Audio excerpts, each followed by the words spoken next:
In this video, we're going to focus on gas laws. We're going to talk about how to solve ideal gas law problems and combined gas law problems, problems dealing with gas density, molar mass, partial pressure, mole fraction. We're going to go over Boyle's law, Charles' law, Gay-Lussac's law, Avogadro's law, Graham's law of effusion, and things like that. So let's begin. So first, we need to start our discussion with pressure. When you think of pressure, what exactly is that? Pressure is force divided by area. The unit for force is Newton, and the unit for area is square meters. It turns out that 1 Newton per square meter is equal to 1 Pascal. Now in chemistry, the most common unit that you'll use for pressure is ATM, atmospheric pressure. 1 ATM is equal to 101.3 kilopascals, which is 101,300 pascals. This is equal to 760 torr, which is also equal to 760 millimeters of mercury. Now let's say if you have a container and if you have gas particles inside the container.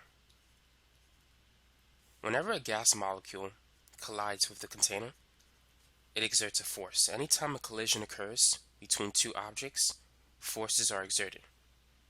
And so the more gas molecules that you have inside a container, the more collisions there will be, and thus the pressure exerted by the gas molecules on the walls of the container increases. So for this chapter, make sure you know that the number of collisions is associated with the pressure. As the collisions increase, the pressure increases. Now, one of the first things that you need to be able to do for gas laws is you need to be able to convert one unit of pressure into another. So for example, let's say if you have 500 units of torr, how would you convert it to ATM? Feel free to pause the video and work out this example. So the conversion factor between torr and ATM is 760 to 1. 760 torr is equal to 1 ATM. So to convert it, start with 500 torr over 1. Now, since we have torr on the top left, we need to put the unit torr on the bottom right. And so ATM has to go on top. The number associated with torr is 760, and the number associated with ATM is 1. So it's 500 divided by 760. So in this example, it's 0.658 ATM.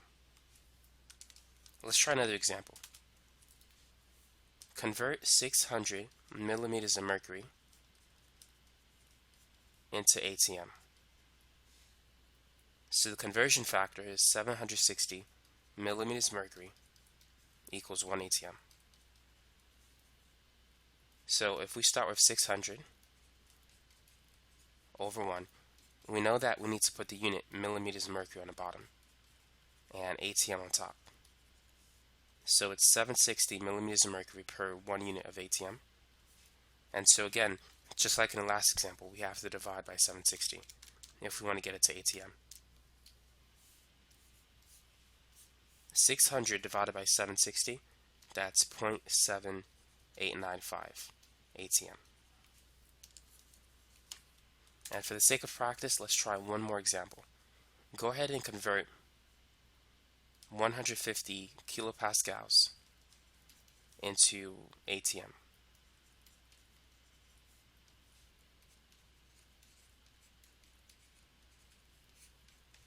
So we know that 101.3 kilopascals is equivalent to 1 ATM. So we're going to use that in the next fraction. We need to put kilopascals on the bottom so that these units will cancel, and 1 ATM on top. So it's going to be 150 divided by 101.3, and so in this case it's 1.48 units of ATM. So now you know how to convert from one pressure unit into another.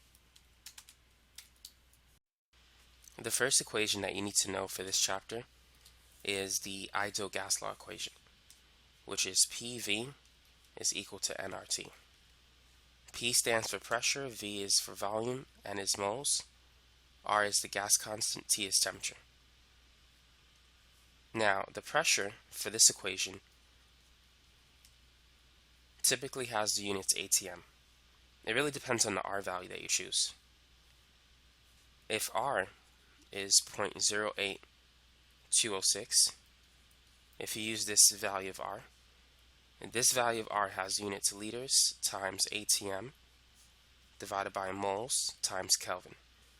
Since it has the unit ATM, pressure has to be an ATM if you're going to use that value of R. The units have to match. Volume, therefore, has to be in liters, not milliliters.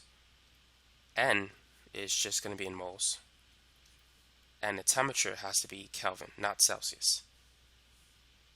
The only time you would use Celsius in chemistry is if you see delta T in the equation. If you see that, then you could use Celsius. If you don't see the triangle, if you only see T, always use Kelvin. The other R value that you could use is 8.3145 joules per mole per Kelvin. But if you're going to use this, pressure has to be in kilopascals, not ATM. But for this video, I'm going to stick with this number, and I'm going to make sure that pressure is in ATM, volume is in liters, moles will always be moles, and temperature will always be Kelvin. If you do that, you should be fine. So anytime you see an R value in the equation, make sure pressure is in ATM and volume is in liters. Now, another common conversion that you need to know is liters to milliliters. 1 liter is 1,000 milliliters. So let's say if the volume is 350 milliliters. How would you convert it to liters? To set up the conversion process, you simply need to divide by 1,000. As you can see, the unit milliliters cancel. So this is 0.35 liters. When you divide by 1,000, it's the same as moving the decimal 3 units to the left. So go ahead and convert the following units from milliliters to liters. Let's say if you have 156 milliliters, 74.1, 28, and 6.3. So 156 milliliters is 0.156 liters. 74.1 is 0.741 liters. 28 is 0.028 liters. And 6.3 milliliters is 0.0063 liters. Now let's go back to the ideal gas law equation, which is PV is equal to nRT. Now in this equation, we're going to solve for R. So let's divide both sides by NT. So PV divided by NT is equal to R.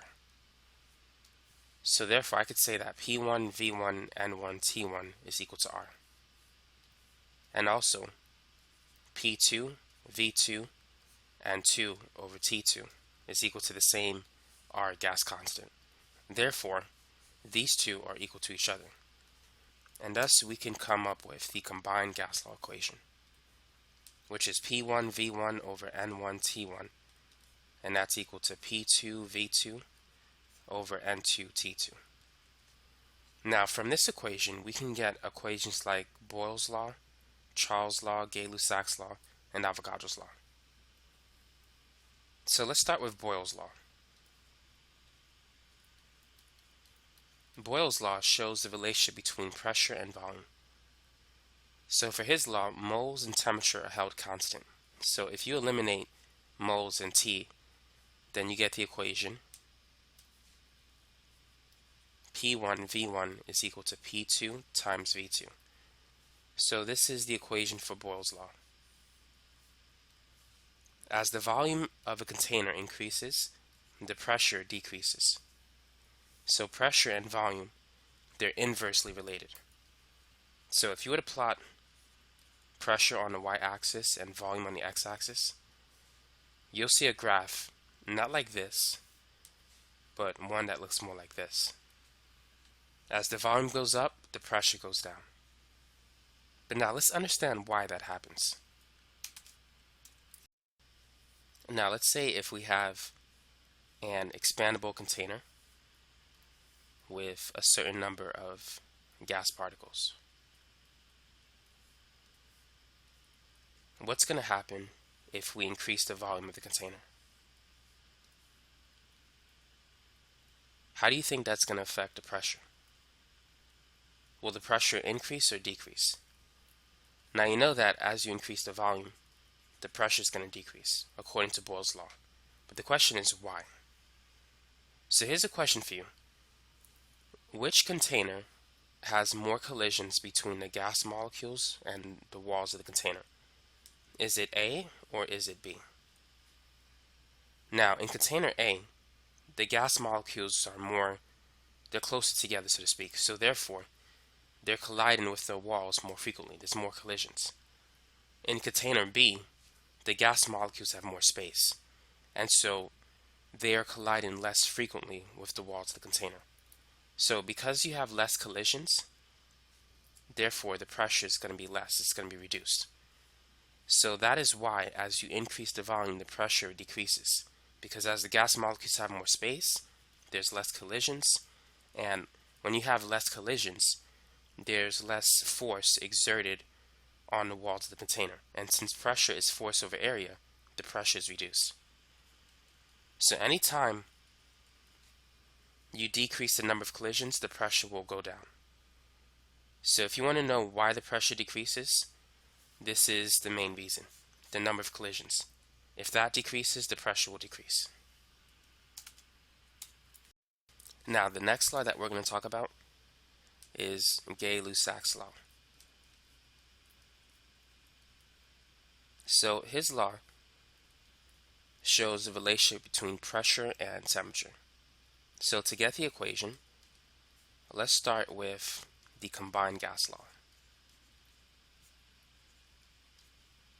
So to understand the relationship between pressure and temperature, we need to make sure that volume is constant and moles is constant. So we get this equation: P1 divided by T1 is equal to P2 divided by T2.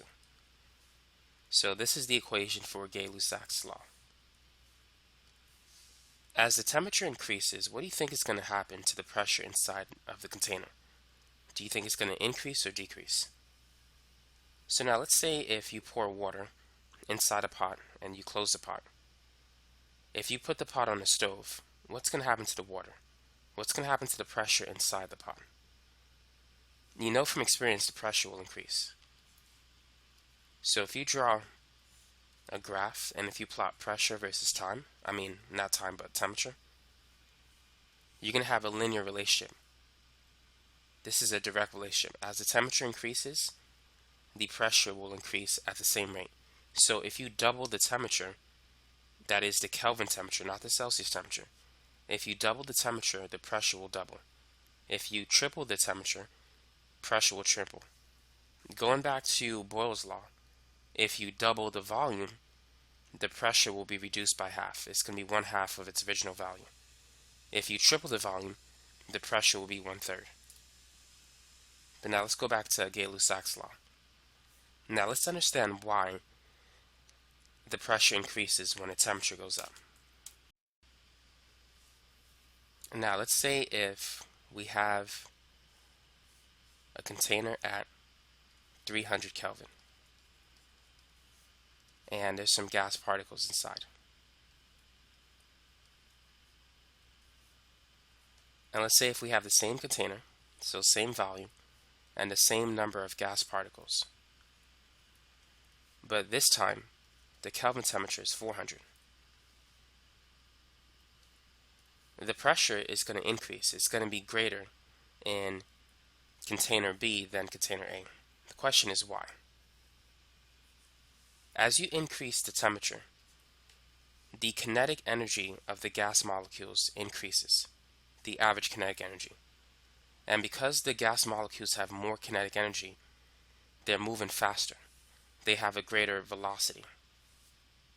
So the speed of the gas particles increases as the temperature increases. So if they're moving faster, they're going to collide with the walls of the container more frequently. So you have an increased number of collisions. And anytime you have more collisions, the pressure will increase. you have a lot more force being exerted on the walls of the container, so pressure goes up.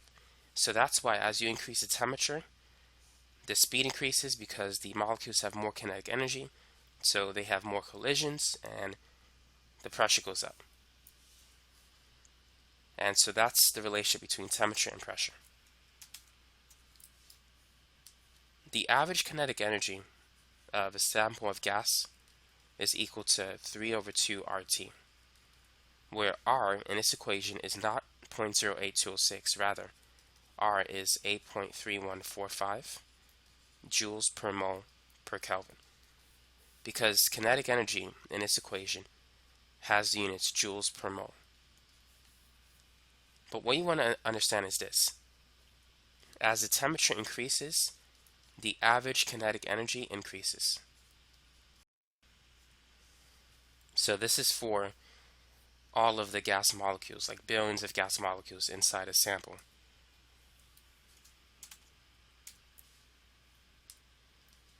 Kinetic energy of an individual gas molecule, rather than just billions of gas molecules, is 1/2 mv squared.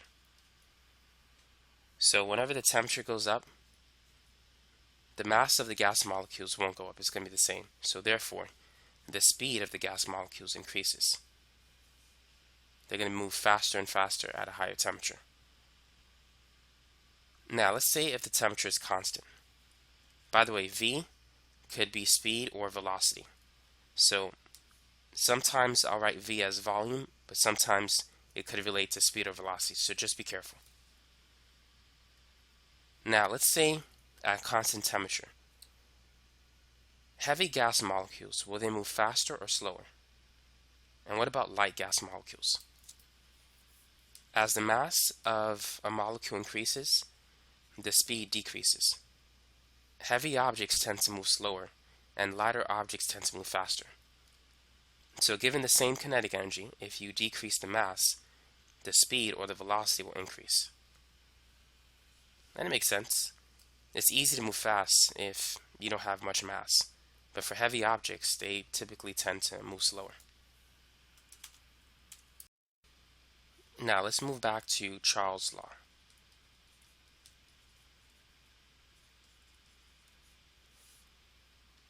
Charles' law shows the relationship between temperature and volume. So let's start back with the combined gas law. And let's get the equation for Charles' law. So, since we're concerned about volume and temperature, we're going to keep pressure constant and the moles constant. So we get this equation. V1 divided by T1 is equal to V2 divided by T2. So that's the equation for Charles' law.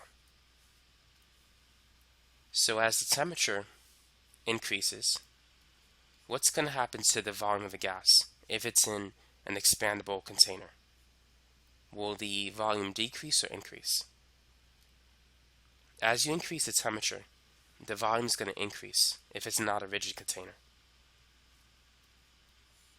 What we have here is a direct relationship. If you plot temperature on the x-axis, volume on the y-axis, you have a direct linear relationship. If you double the Kelvin temperature, the volume of the gas will double. If you triple the Kelvin temperature, the volume will triple. Now let's understand why the volume increases when we increase the temperature on a molecular level. Now let's say if we have a balloon, and let's say currently the temperature is 300 Kelvin. You need to realize that there's gas particles inside the balloon and outside of it. The atmospheric pressure at sea level is 1 atm. And so let's say that the internal pressure is also 1 atm. Now the gas molecules inside the balloon, they will exert a force. And that force that they exert causes the balloon to expand. Now the gas particles outside of the balloon, they exert a force too. And that force, the external forces acting on the balloon, is equal to the internal forces. And so the balloon, it maintains its shape. the volume remains constant. The only time the volume is going to change if the forces are imbalanced. For example, if the internal forces exceed the external forces, if the forces on the inside is greater than the forces on the outside, the balloon will expand. Now, if the forces that are acting on the balloon, if the outside forces are greater than the inside forces, the balloon will contract, the volume will decrease. So now, if we increase the temperature, let's say if we raise it to 600 Kelvin, what's going to happen to the internal pressure? Now, we're raising the temperature inside the balloon, not outside, but inside. So if the temperature inside the balloon increases, if we double the Kelvin temperature, the pressure will increase, according to Gay-Lussac's law. If you increase the temperature, pressure will increase. Now, if we double the pressure, then the force inside is going to be 2 times as great. So the internal forces will be much larger than the external forces. So I'm going to put a smaller arrow for the external forces.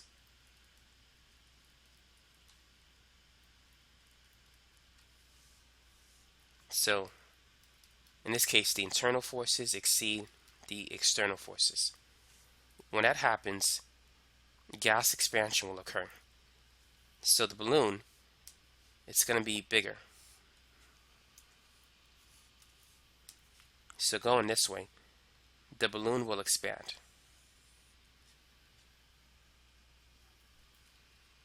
So as the balloon expands, what do you think is going to happen to the pressure?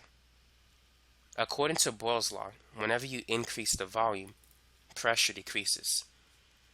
So as the balloon expands, the pressure will be reduced. Starting from 2, it's going to decrease to 1.9, 1.8, 1.7, and eventually it's going to reduce until the internal pressure is equal to the external pressure.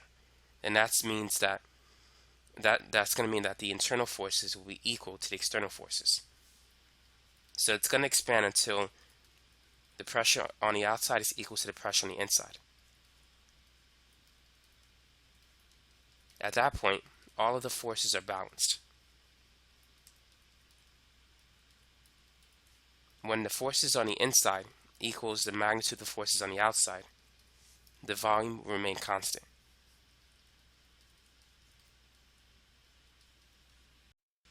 At this point, everything stops. Once the internal pressure and the external pressure are the same, the forces are balanced, and gas expansion, it ceases, it comes to a stop. So let's understand what happens. So we increase the temperature, which caused the pressure to go up, according to Gay-Lussac's law. And as the pressure inside increases, it caused the balloon to expand, increasing the volume. And as the volume increases, the pressure on the inside will decrease. So the net effect is that the pressure remains constant. The pressure goes up, and then it goes back down. So it started at 1 atm, it went up to 2, but then it went back down to 1. But the net effect is that we increased the temperature, and in the end, the volume went up. So basically, we have Charles' law. When you increase the temperature, the volume is going to increase. But the only way the volume can increase is the pressure has to change. The pressure is going to go back to where it started, but in the middle of everything, it has to change. It has to increase, then it's going to decrease again.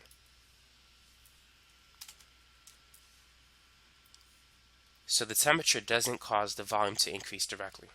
It increases the pressure, and that increase in pressure provides the force that's needed to expand the volume.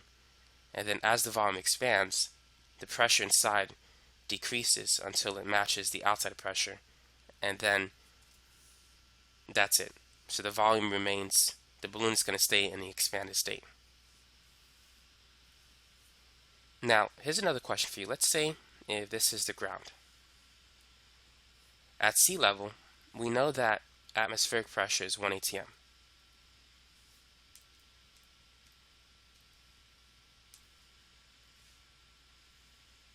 But what happens if you go on top of a mountain? So let's say this is sea level. Is the pressure at a higher elevation, is it greater than 1 or is it less than 1? The higher you go, there's less air. The air is thinner. So if you go on top of a mountain, the pressure will be reduced. Let's pick a number. Let's say it's 0.5. So as you go higher and higher, the pressure decreases. So let's say if you have a balloon and the pressure inside a balloon is 1 atm, and that balloon is filled with helium gas. So it's going to rise. Since helium is lighter than air, it's going to go up. Air is composed mostly of nitrogen gas and oxygen gas. N2 has a molar mass of 28, and O2 has a molar mass of 32. Helium has a molar mass of 4. So helium is lighter than air. So that's why helium-filled balloons will rise. So as this balloon goes up, what's going to happen to the balloon? Will it expand or will it contract? At sea level, the internal pressure of the balloon is equal to the external pressure, the pressure on the outside. So it maintains its shape. Now, as it rises, let's say to the top of the mountain, the internal pressure is 1, the external pressure is 0.5. So therefore, the internal forces exceeds the external forces, so the balloon is going to expand. It's going to expand until the internal pressure matches the external pressure. So it's going to double in size. If it doubles in size, the pressure will be reduced by a factor of 2. Now, as it continues to go towards outer space, the air is thinner, and so the external pressure is going to be less. So the balloon is going to try to match the external pressure, and the only way it could do that is through expansion. So as it goes higher, the balloon will continue to expand. So let's say as you approach outer space, let's say the air is much less, it's thinner, it's 0.1. So the balloon is going to have to increase its volume by a factor of 5 to decrease the pressure from 0.5 to 0.1. So eventually, the balloon is going to get so big that the material that contains the balloon, it won't be able to stretch very far. So eventually the balloon is going to pop. If you have a very weak balloon where it's easy to pop, it won't take very long for it to pop. So depending on the material that the balloon is made of, it's going to determine how far it can stretch. But eventually there's a limit, so most balloons will pop if you stretch them too far. But that's what's going to happen to a balloon as it rises. It's going to expand due to the decrease in pressure of the atmosphere. So make sure you know that as the altitude increases, the external pressure or the atmospheric pressure decreases. At sea level it's 1, but as you go higher, the air pressure is reduced. Now the next law that we need to talk about is Avogadro's law. What is the relationship within Avogadro's law? What two variables are connected, so to speak? So starting with the combined gas law, we're going to find the equation from it. Avogadro's law shows the relationship between volume and moles. So pressure and temperature are held constant. So you get the equation V1 divided by N1 is equal to V2 divided by N2. So what's going to happen if you increase the moles of gas inside a container? Will the volume increase or decrease? It turns out that the volume will increase. If you double the moles of gas inside a container, the volume will double. If you triple the moles, it's going to triple. So here's the graphical relationship for Avogadro's law. It's a direct linear relationship. Volume is directly proportional to moles. So the only one that's an inverse relationship is Boyle's law. The rest, it's going to be a straight line that's increasing. Now let's understand the concept behind Avogadro's law. Let's say if you have a balloon that contains 1 mole of gas, and let's say the volume is currently 5 liters. What happens if you blow more air inside a balloon? Imagine it. Let's say if you want to fill up a balloon with air. As you blow air into the balloon, you know naturally the balloon will expand. So if you put an extra mole of gas, you're going to have 2 moles. And so the volume is going to be twice as much. It's going to be 10 liters.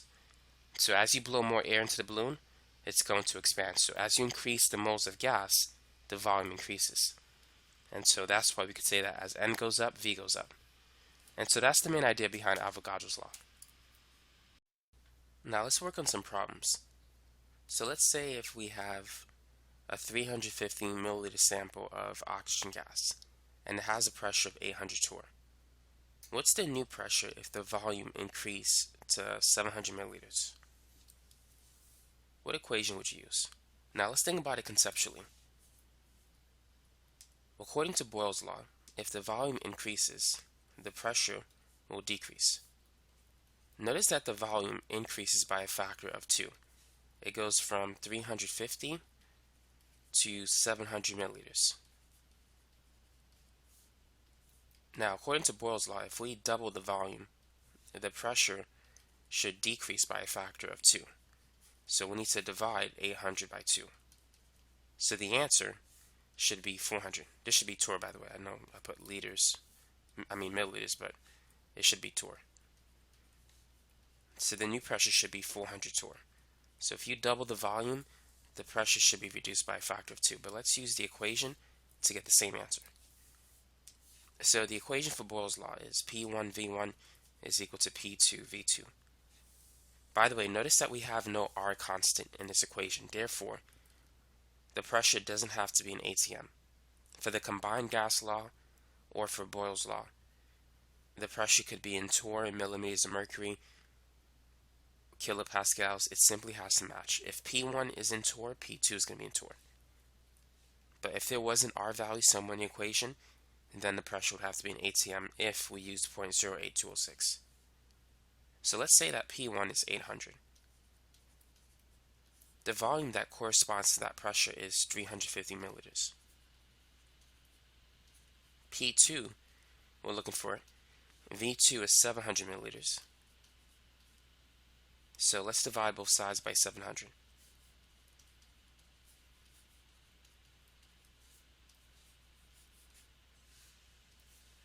$800 divided by 700. We can cancel 2 zeros. So that's 8 over 7.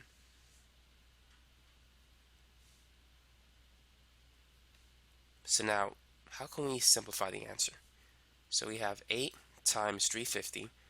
350 is the same as 35 times 10. And then divided by 7. 35 divided by 7 is 5. So what we have is 8 times 5 times 10. 8 times 5 is 40. 40 times 10 is 400. So we get the same answer. So the answer is 400 torr. Let's try another problem. A sample of nitrogen gas has a pressure of 300 millimeters of mercury at 200 Kelvin. Calculate the new pressure if the temperature is increased to 600 Kelvin. So what law are we dealing with here? What law describes the relationship between pressure and temperature? I believe this is Gay-Lussac's law. Now, as the temperature increases, what happens to the pressure? According to Gay-Lussac, as the temperature goes up, the pressure is going to go up proportionally. So notice that the temperature increases from 200 Kelvin to 600 Kelvin. So it increases by a factor of 3. 200 times 3 is 600. So knowing that, how much should the pressure increase by? Currently the pressure is 300 millimeters of mercury. So what should the new pressure be?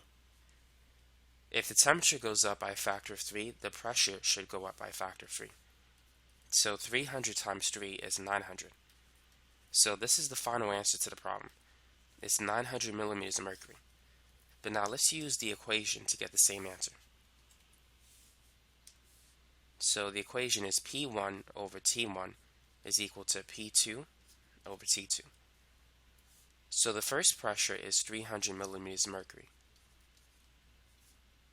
And the temperature that corresponds to that pressure is 200 Kelvin. So we have P1 and T1. Now we want to find the new pressure, that's P2, at a temperature of 600 Kelvin, so that's T2. Whenever you have two fractions separated by an equal sign, and you want to solve for a variable in one of those fractions, cross multiply. So we have 300 times 600, and then don't forget to put equals, and then 200 times P2. So let's divide both sides by 200.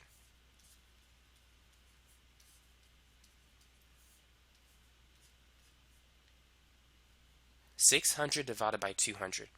We could cancel the two zeros, and it becomes 6 divided by 2. 6 divided by 2 is 3, so we have 300 times 3.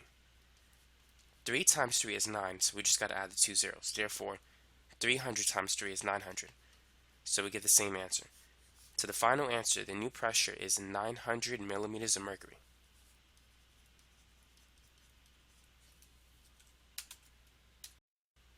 Try this one. Calculate the new volume of a 250 milliliter sample of gas if the temperature increased from 30 Celsius to 60 Celsius. So what is the new temperature? So here we're dealing with Charles' law. We know that as the temperature increases, the volume should increase as well. So the Celsius temperature has been doubled. What is the new volume? Is it 500? The answer is no, it's not 500. The volume is proportional to the Kelvin temperature, not the Celsius temperature. So we're going to have to use the equation. V1 divided by T1 is equal to V2 divided by T2. The first volume, V1, is 250, and that corresponds to a temperature of 30. Now, don't plug in 30 Celsius for T1. For the equation to work, the temperature has to be in Kelvin. The Kelvin temperature is the Celsius temperature plus 273. So if we add 273 and 30, we're going to get the Kelvin temperature of 303. Now to find T2, we need to add 273 to it.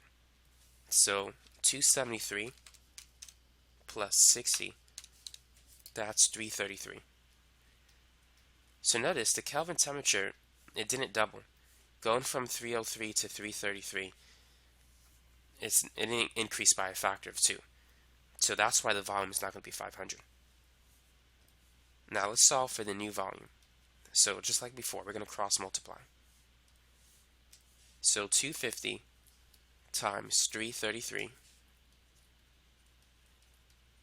is equal to 303 times V2.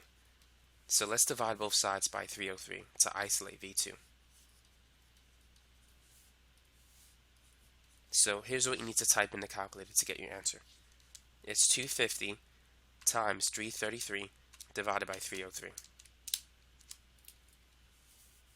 So V2 is equal to 274.75 milliliters. So that's the final answer for this particular problem. So the volume went up, it just didn't go up to 500, it didn't double, but it went up a little. Here's another problem. A 200 milliliter balloon contains 0.25 moles of helium gas. What is the final volume of the balloon if 0.75 moles of helium gas is added to it? So this problem is associated with Avogadro's law. We know that if we increase the moles of gas, and if the gas is in an expandable container, if it's not in a rigid container, the volume should increase proportionally. So we started with 0.25 moles. How many moles do we have at the end of the situation? Notice that we added 0.75. So the final moles is not 0.75, it's 1.0. If you add 0.25 plus 0.75, you get 1.0. So the moles increases by a factor of 4. Now the volume is currently 200 milliliters. So that too should increase by a factor of 4. Therefore, the final answer should be 800 milliliters. Now let's use the equation to get the answer.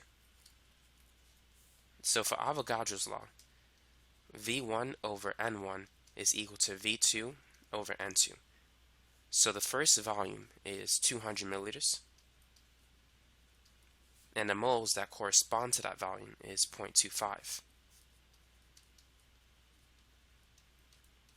And that's equal to V2 divided by N2. N2 is currently 1. So now we can cross multiply, but we don't need to. V2 over 1 is simply V2. So in your calculator, you can type in 200 divided by 0.25, and that's about 800 milliliters. So this is going to be the final volume. A 400 milliliter sample of neon gas has a pressure of 2 atm at a temperature of 300 Kelvin. You go ahead and find the new pressure if the temperature goes up to 900 Kelvin and if the volume goes down to 200. So, according to Boyle's law, if we increase the volume, the pressure will decrease proportionally.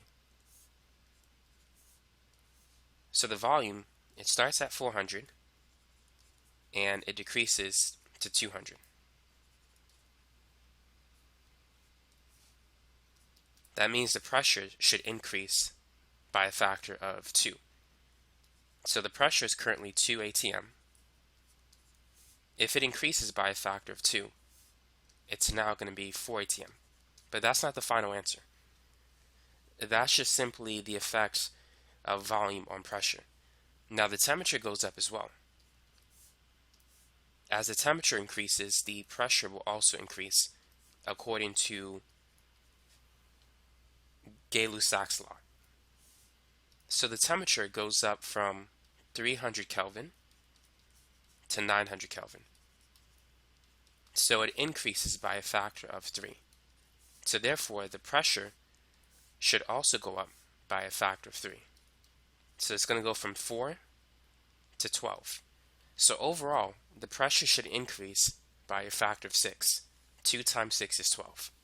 So let's see if we can use the equation to get this answer.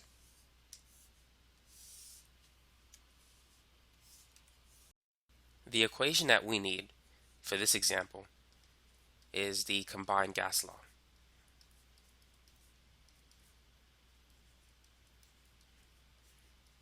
Now notice that we don't need the moles. The moles is constant. We're going to assume it's constant because there was nothing to indicate that it changed.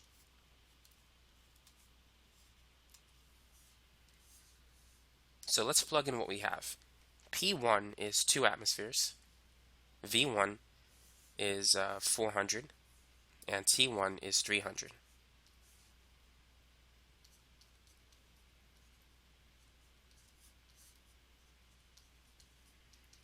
P2, and that's the new pressure that we're looking for. T2 is 900, V2 is 200.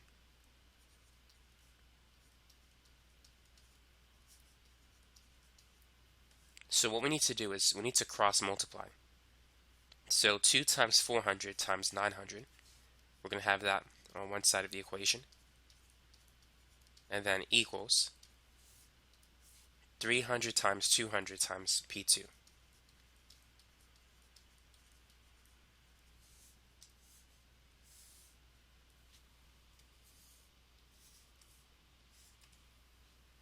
So what we need to do is divide both sides by 300 and 200.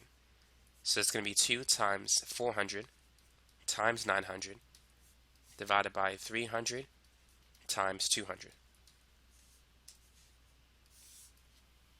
All of that is equal to P2. Now let's break these numbers down into small numbers. 400 is basically 4 times 100. 900 is 9 times 100, but instead of writing 9, I'm going to write 3 times 3, which is 9. 300 is 3 times 100, and 200 is 2 times 100. So we can cancel the 100s, we can cancel a 3, and we can cancel a 2. So the only thing that we have left over is 4 times 3, and 4 times 3 is 12. So that's the new pressure. It's 12 atmosphere. The unit is atm because P1 was an atm. So here's another problem we have the moles of neon gas, the volume of the container, and the temperature. Our goal is to find the pressure. Now, if you consider the other problems that we've done so far, there are either two pressures, two volumes, two temperatures, and we would have to use the combined gas law or some derivative of the combined gas law, like Boyle's law, Charles' law, or Avogadro's law. But in this, we don't have two types of anything. We don't have two pressures or two volumes. In a situation like this, you want to use the ideal gas law equation, which is PV is equal to nRT. So our goal is to find P. The volume is 250 milliliters. Now in this equation, V has to be in liters, not milliliters.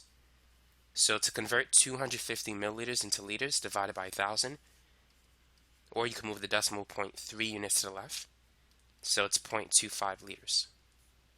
N is the number of moles, which is 0.5. R is the gas constant, 0.08206. And the temperature has to be in Kelvin. So if you add 273 to 27, you should get 300 Kelvin. Now let's multiply the three numbers that we have on the right side. 0.5 times 0.08206 times 300, that's 12.309. So now our next step is to divide both sides by 0.25 liters. So this is going to give us the final answer. So 12.309 divided by 0.25, you should get 49.236 ATM. So whenever you use an R value of 0.08206, the pressure is going to be in ATM, and the volume has to be in liters. Try this problem. A 400 milliliter rigid container holds a sample of helium gas at 300 Kelvin. The pressure inside the container is 5 atmospheres. How many grams of helium gas are in the container?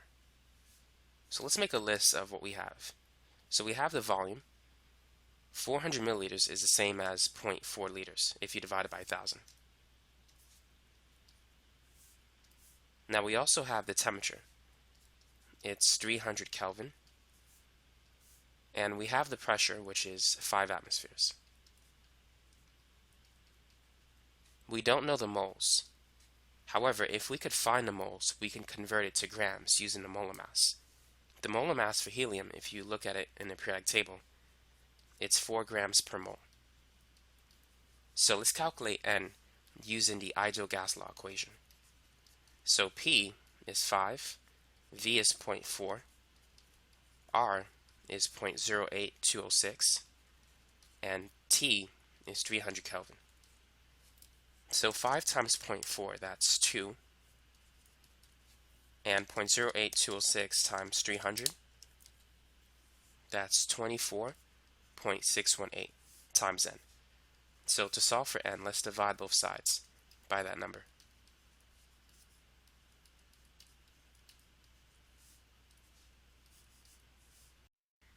Two divided by 24.618 is about 0.0812. So that's how many moles of helium gas we have in this particular problem. So now let's use that to calculate the mass in grams.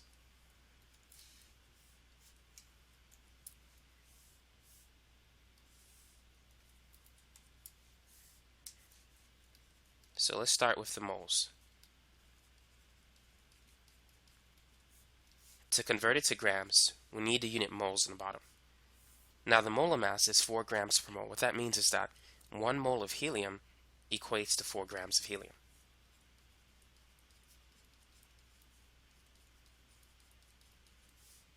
So we could cancel the moles of helium. So we just simply have to multiply the moles by the molar mass. So times 4, you should get 0.325 grams of helium. So that's how you could find the mass if you're given the volume, temperature, and the pressure. You have to use the ideal gas law equation to calculate the moles, which is N. and then simply convert moles to grams using the molar mass found on the periodic table. How would you calculate the density of nitrogen gas at STP in grams per liter? STP represents standard temperature and pressure. What would you do? Now at STP, you need to know that 1 mole of gas occupies a volume of 22.4 liters.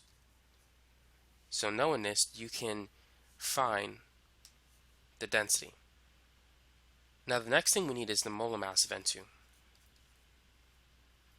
Nitrogen has an atomic mass of 14, so for N2 it's 28 grams per mole. So using these two numbers, we can get grams over liters. Let's start with molar mass. 28 grams per mole, and let's convert moles to liters. 1 mole equals 22.4 liters. So the unit moles will cancel. So at STP, if you take the molar mass and divide it by 22.4, you're going to get the gas density in grams per liter. So it's 1.25 grams per liter. Now there's another way in which we can calculate the density, and that's using an equation, but we need to derive it first.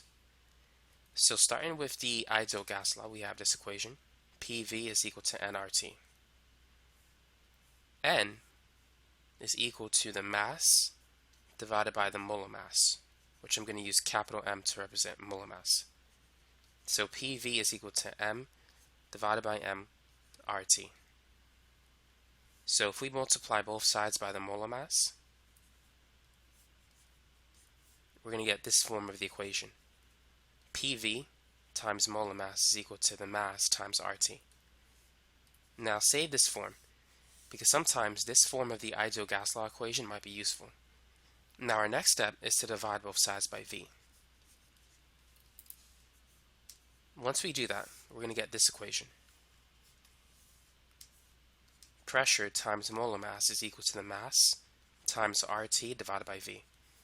Density is mass divided by volume. So we can replace M over V with density. And this is the formula that you can use to find the density of the gas. At STP, the standard pressure is 1 atm. The molar mass of N2 is 28. We're looking for D. R is 0.08206.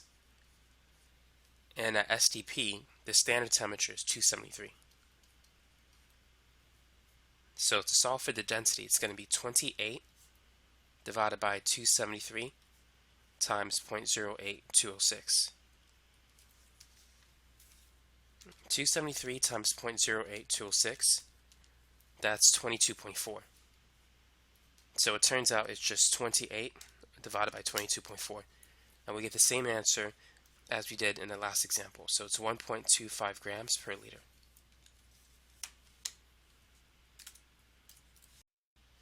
Now that you have the formula for density, go ahead and calculate it for neon gas if the temperature is 400 Kelvin at a pressure of 800 torr. So we said that pressure times molar mass is equal to dRT. If we solve for density, pressure divided by molar mass over RT is equal to the density. Now because we have the R value, we need to use atm for the pressure. So let's go ahead and convert it. Now remember, 1 atm is equivalent to 760 torr. So we have to divide by 760 torr to convert torr into atm.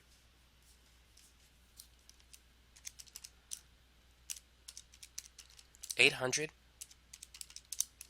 divided by 760 is about 1.0526 atm. So that's P. The molar mass of neon, if you use the periodic table, it's roughly about 20. R is 0.08206, and the Kelvin temperature is 400.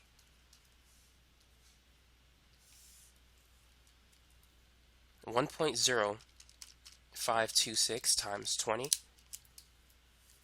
that is equal to 21.052.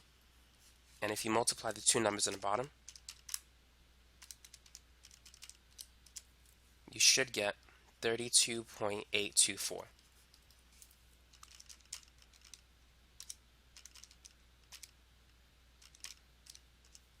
So for this particular problem, the density of the gas is 0.641 grams per liter. So this is the answer.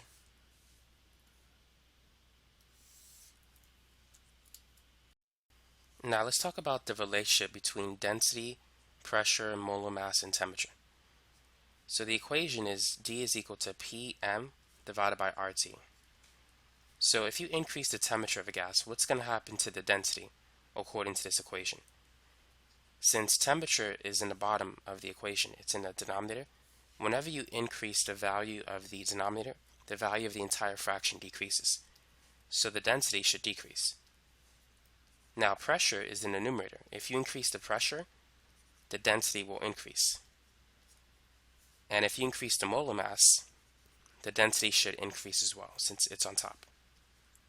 Now you need to understand why this happens and under what circumstances this will take place. Now let's say if we have two containers. The first container is an expandable container. So think of a gas that's inside a balloon. And let's say the second container is a rigid container. So the volume is fixed. And let's say that the number of moles of gas molecules inside both containers is the same. Now there's two equations for density. We know that density is pressure times molar mass divided by RT. And it's also mass divided by volume. So according to the equation, if we increase the temperature, the density should decrease. Now let's understand why. When you raise the temperature, what's going to happen if you have an expandable container? According to Charles' law, the volume would increase. Now, looking at this equation, the mass is the same. The temperature is not going to create more gas molecules, so the mass is constant. But the temperature will increase the volume. And whenever you increase the volume, the density decreases. Notice that volume is on the bottom of the density equation. So that's why, using this equation, if the temperature goes up, density goes down. And that effect is true only if you have an expandable container. Now for a rigid container, as we increase the temperature, the volume is going to stay fixed. So Charles' law won't apply here. However, Gay-Lussac's law does apply. As you increase the temperature, the gas molecules will be moving faster, so there's more collisions, and therefore the pressure will increase. Now, because the volume remains the same and because the mass is the same, the density is going to stay the same. It's not going to go up and it's not going to go down. And it makes sense why. Because if you double the pressure and if you double the temperature, these two effects will negate each other. 2 divided by 2 is 1, so the density is going to stay the same. Because looking at this formula, if temperature goes up, density should go down. If you double the temperature, the Kelvin temperature that is, the density is going to reduce by a factor of 2. If you double the pressure, the density should increase by a factor of 2. So if it increases by a factor of 2 and decreases by a factor of 2, it's going to remain the same.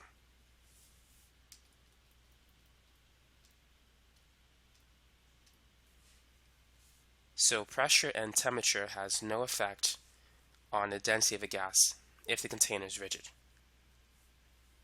Now let's say if the container is not rigid, let's say if we decrease the volume. If we decrease the volume, the pressure is going to increase according to Boyle's law. And anytime you decrease the volume, the density will go up. Whenever you have a smaller denominator, if you decrease the value of the denominator, the value of the whole fraction goes up. So that's how an increase in pressure can lead to an increase in density if the increase in pressure is the result of a decrease in volume. Now the last thing is the molar mass. If this sample, let's say, has helium gas, and if this one has argon gas, if the number of moles is the same, the gas that's heavier is going to have a greater density. Helium has a molar mass of 4 grams per mole. For argon, it's 40. So if you have the same quantity of gas, 1 mole of each, there's more mass on the right side. You have 40 grams per mole, and on the left, 4 grams per mole. If you increase the mass of an object, keeping the volume the same, the density will increase. Density is proportional to mass, so that's why it's proportional to molar mass. So heavy gases will have a higher density than lighter gases, since they have more mass per unit volume. Here's a new problem for you. A sample of gas has a density of 1.556 grams per liter at a pressure and temperature of 724 millimeters of mercury and 298 Kelvin respectively. Determine the identity of the unknown gas. Whenever you get a question that asks you for the identity of the gas, you need to calculate the molar mass. If you could find the molar mass, then you can match the gas that we have in this multiple choice problem, because you can use the periodic table to find the molar mass of each one. So let's calculate the molar mass. Let's use this form of the density equation. Pressure times molar mass is equal to density times RT. So right now the pressure is not in the units that we want it to be. So let's convert millimeters of mercury into ATM. So in order to do that, we need to divide by 760.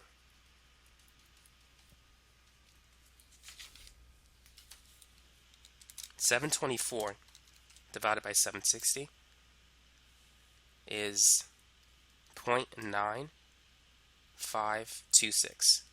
So that's the pressure in ATM. We're looking for M. That's the missing variable. The density is 1.556. We have the value of R. And the Kelvin temperature is 298.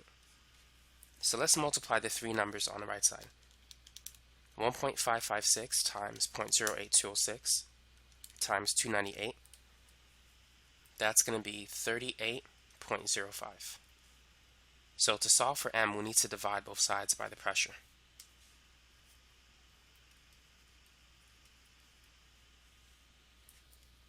So 38.05 divided by 0.9526, you get a molar mass of 39.95. So now we need to see which gas has a molar mass of 39.95. So if you look at the periodic table, the atomic weight of krypton is about 83.8. For CO2, it's 12 for carbon, 16 for oxygen, but there's two oxygen atoms, so 16 times 2 is 32, plus 12. So the molar mass of CO2 is 44. For N, the atomic mass is 14 times 2, so you should get 28. Neon has an atomic mass of 20, but argon is 39.95. So A is the correct answer. That's the identity of the unknown gas. Now the next topic of discussion is Dalton's law of partial pressure. The total pressure is equal to the sum of all of the partial pressures. So sometimes when you have a sample of gas, there might be more than one molecule. For example, a sample of gas may contain nitrogen gas, oxygen gas, and maybe argon gas. So the total pressure inside that container is the partial pressure of N2 plus the partial pressure of O2 plus the partial pressure of argon. The partial pressure is the pressure or the force per area exerted by that particular substance alone.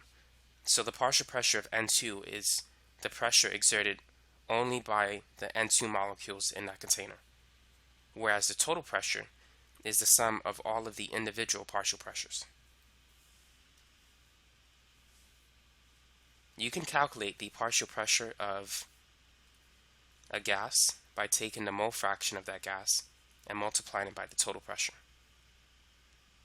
So the partial pressure of N2 is equal to the mole fraction of N2 times the total pressure. Now you might be wondering, what exactly is a mole fraction? The mole fraction of substance A is the moles of that substance divided by the total moles.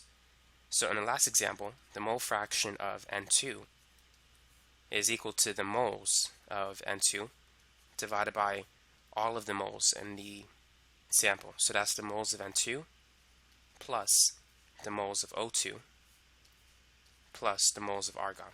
That represents all of the moles of gas in the container. So mole fraction is basically the decimal form of a percent. So let's say that you have that 25% of all molecules is nitrogen gas. The mole fraction of N2 is 0.25. If you have, let's say, 30% oxygen, meaning let's say if you have 1,000 molecules and 300 of those molecules is oxygen, then the mole fraction of O2 is 0.30. So the mole fraction is simply the decimal form of a percentage. Now there's some other equations that you need to know. Percentages add up to 100, and 100% is basically 1. So the sum of all the mole fractions must always add to 1. Another way in which you could find the mole fraction, let's say of substance A, it's the partial pressure of substance A divided by the total pressure. So the mole fraction, for example, for O2 is equal to the partial pressure of O2 divided by the total pressure. So let's say if we have 2 moles of N2, 3 moles of O2, and 5 moles of argon. Calculate the mole fraction of each substance. So the mole fraction for N2 is going to be the moles of N2, which is 2, divided by the total number of moles, which is 2 plus 3 plus 5, so that's 10. So the mole fraction of N2 is 0.20, or 0.2. The mole fraction for O2 is the number of moles of oxygen, which is 3, divided by the total moles, which is 10, so 3 over 10 is 0.3, and the mole fraction for argon is going to be 5 over 10, which is 0.5. Notice that if we add these three numbers, 0.20 plus 0.30 plus 0.50, the total mole fraction is 1.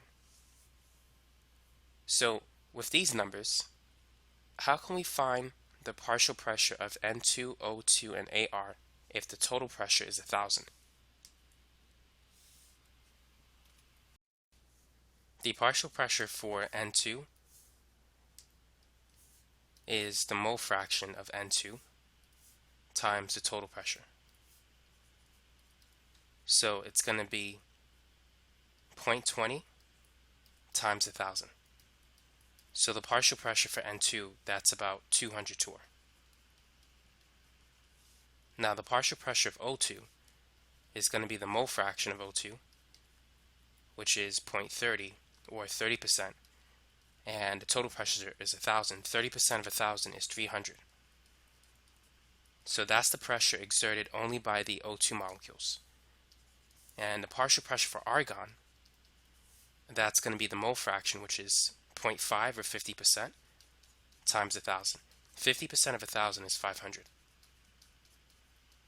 So as you can see, the sum of all of the partial pressures must add to 1,000, since the mole fractions must add up to 1. Now let's work on some problems. 12 grams of helium and 4 grams of hydrogen gas are placed in a container. What is the mole fraction of helium? So if you're given grams, the first thing you want to do is convert it to moles, and then we could find the mole fraction. Now starting with 12 grams of helium, to convert it to moles, we need the molar mass, or the atomic mass of helium, which is 4 grams per mole. So we want to put the unit grams on the bottom, so that these will cancel. 12 divided by 4 is 3. So we have 3 moles of helium. Now let's do the same for hydrogen gas. We have 4 grams of H2. The molar mass of H2 is about 2. So there's 1 mole of hydrogen per 2 grams. So 4 divided by 2, we have 2 moles of hydrogen gas.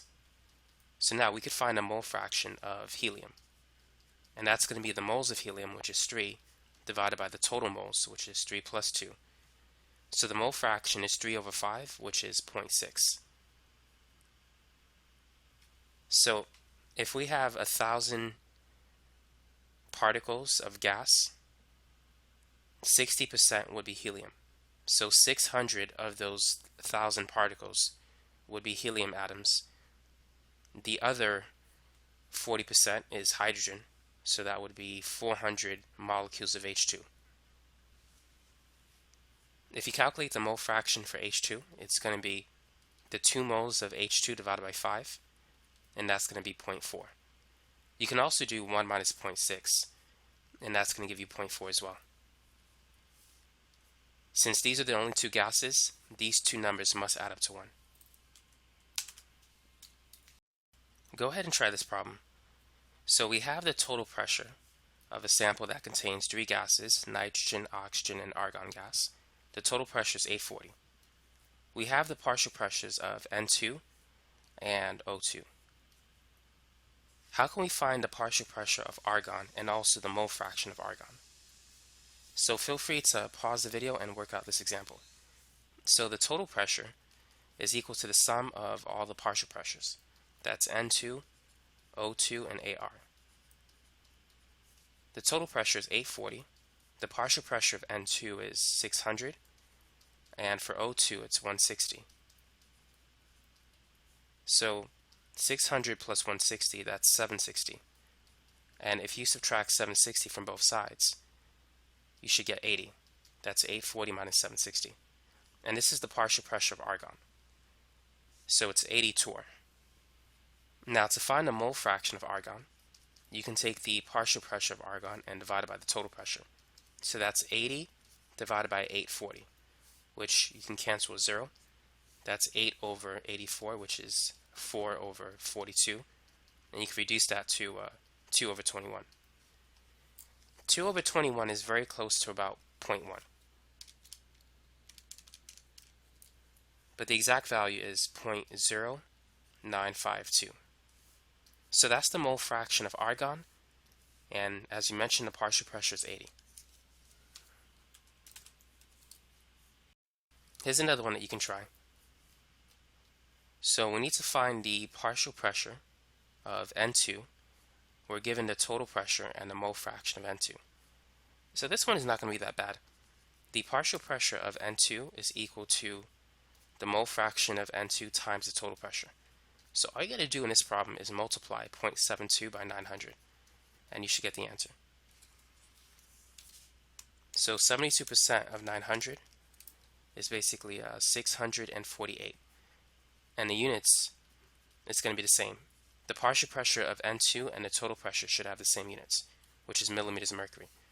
So that's the answer. It's 648 millimeters of mercury, which is the same as 648 units of torr.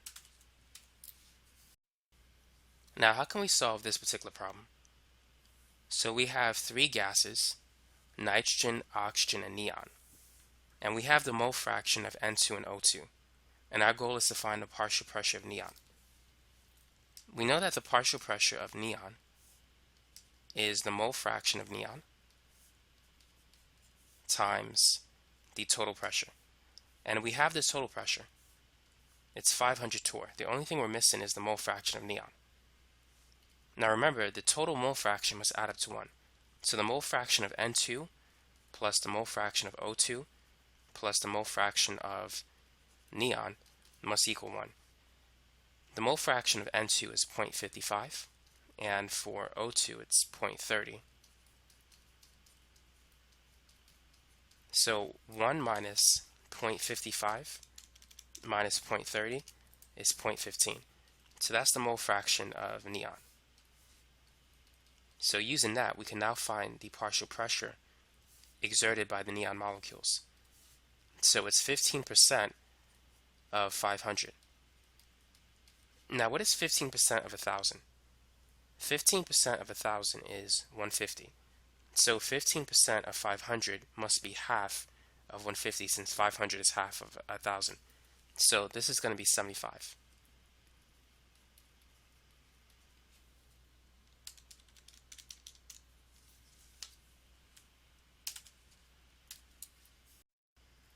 Here's a problem you can try. We need to calculate the partial pressure of hydrogen gas.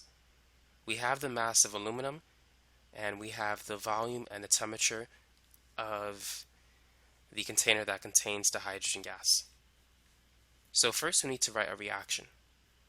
So aluminum reacts with excess hydrochloric acid. This is a single replacement reaction. Whenever active metals are placed in a strongly acidic solution, hydrogen gas will evolve. Now what's the other product?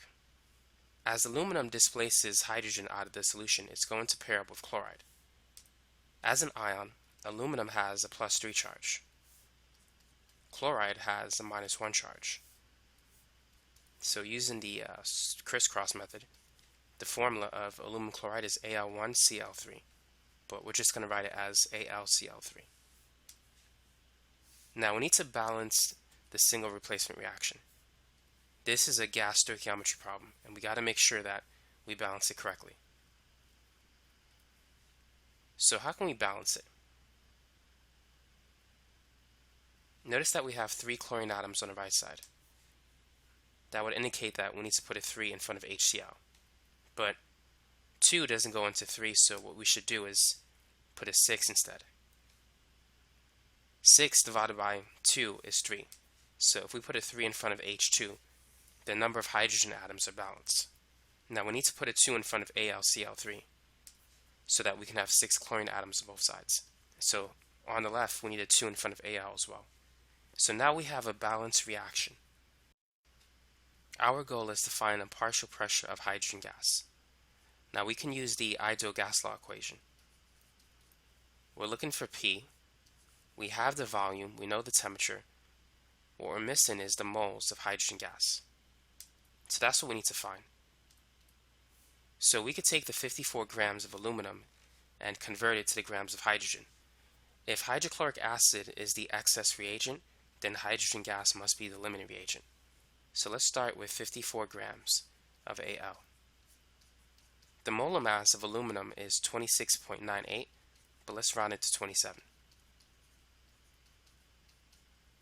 So once we convert grams of aluminum to moles of aluminum, we need to change the substance from aluminum to hydrogen gas using the molar ratio. The molar ratio between hydrogen gas and aluminum is 2:3. So for every 2 moles of aluminum that reacts, 3 moles of hydrogen gas are produced. Now we can stop here because once we have the moles of H2, we can plug it into the equation. 54 divided by 27 is 2, and 2 divided by 2 is 1 times 3. So therefore, we have 3 moles of hydrogen gas that are produced in this reaction. So now we can use the ideal gas law equation. So we're looking for P. The volume is 2 liters.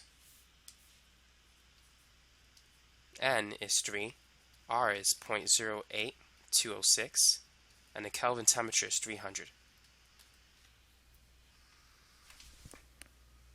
So to calculate the pressure, it's going to be 3 times 0.08206 times 300 divided by 2.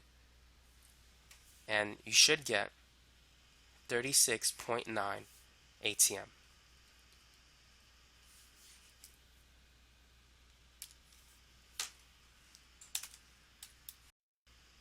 Calculate the volume of ammonia produced if 10 grams of hydrogen gas reacts with excess nitrogen gas at STP. So first, let's write a reaction. Hydrogen gas is diatomic, it's H2, and the same is true for nitrogen gas. These two will react to produce NH3. To balance it, let's put a 2 in front of NH3. So the nitrogen atoms are balanced. Now we have 6 hydrogen atoms on the right side. 2 times 3 is 6. 6 divided by 2 is 3, so let's put a 3 in front of H2. Now the reaction is balanced. So what we can do is we can convert the grams of hydrogen gas to the liters of ammonia. At STP, remember 1 mole of gas occupies the volume of 22.4 liters. Now we don't have to worry about nitrogen gas because it's the excess reactant. So let's start with 10 grams of hydrogen gas and let's convert it to moles. So the molar mass of H2 is 2 grams per mole.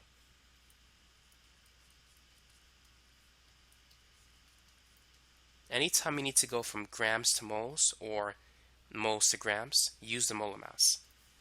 So the unit grams cancel. Now we need to use the molar ratio to change the substance from H2 to NH3. And the molar ratio between those two is 3 to 2. So for every 3 moles of H2 that reacts, 2 moles of NH3 are produced. Now once we have the moles of NH3, we can now find the volume.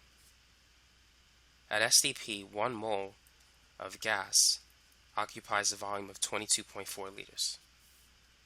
So now these units cancel.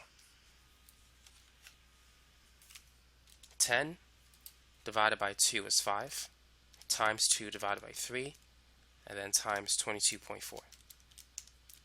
So the final answer that I got is 74.67 grams, or liters, of hydrogen gas. I take that back, not hydrogen, NH3. So that is the volume of NH3 that is produced in this reaction. Now let's say if you were given 9 moles of H2 and 4 moles of N2. With this information, how can you determine how many liters of NH3 that will be produced if you don't know which one is the limiting reactant? If you have the moles of each reactant, here's a quick way to find the limiting reactant. Divide the moles by the coefficient of the balanced reaction. So the coefficient for H2 is 3, so divided by 3, and the coefficient for N2 in the balanced reaction is 1. Whichever gives you the smaller mole per coefficient ratio, that's going to be the limiting reactant. 9 divided by 3 is 3, 4 divided by 1 is 4. So the limiting reactant in this case is hydrogen gas. So hydrogen gas, because it's the limiting reactant, it's going to generate a lower theoretical yield of product. So if we take the 9 moles of H2 and convert it to the liters of NH3, it's going to be less than converting 4 moles of N2 into the liters of NH3. So let's go ahead and prove that. Let's start with 9 moles of H2. So using the molar ratio, there's 2 moles of NH3 that is produced for every 3 moles of H2 that reacts. And then we'll convert it to liters using the molar volume.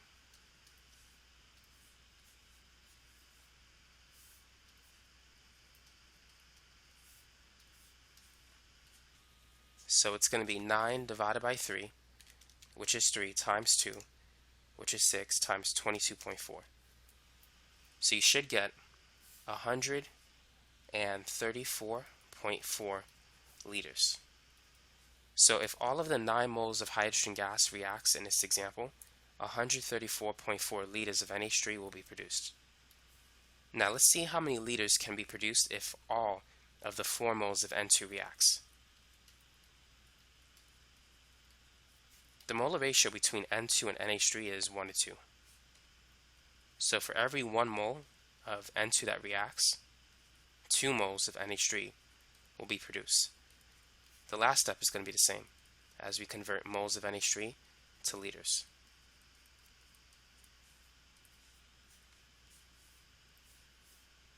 So it's 4 times 2, which is 8, times 22.4.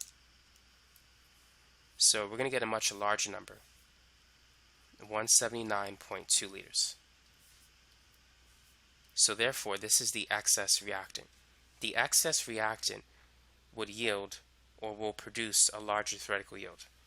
The limiting reactant will generate the smaller theoretical yield. It's going to be the one that runs out first, so your theoretical yield will be less.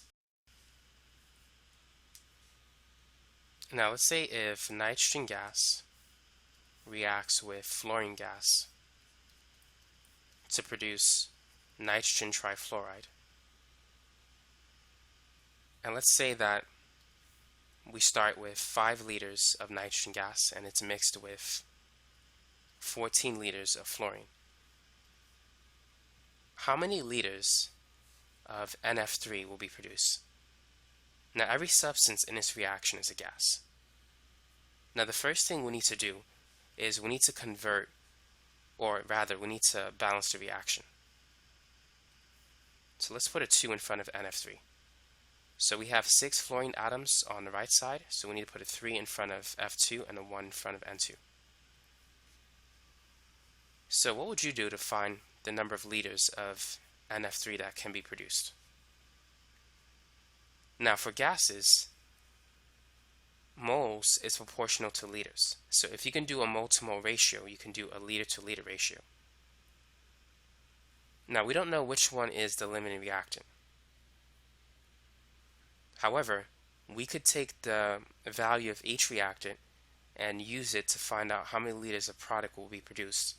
And the one that gives us the smaller theoretical yield, that's going to be the correct answer, because the limiting reactant will always generate the smaller theoretical yield compared to the excess reactant.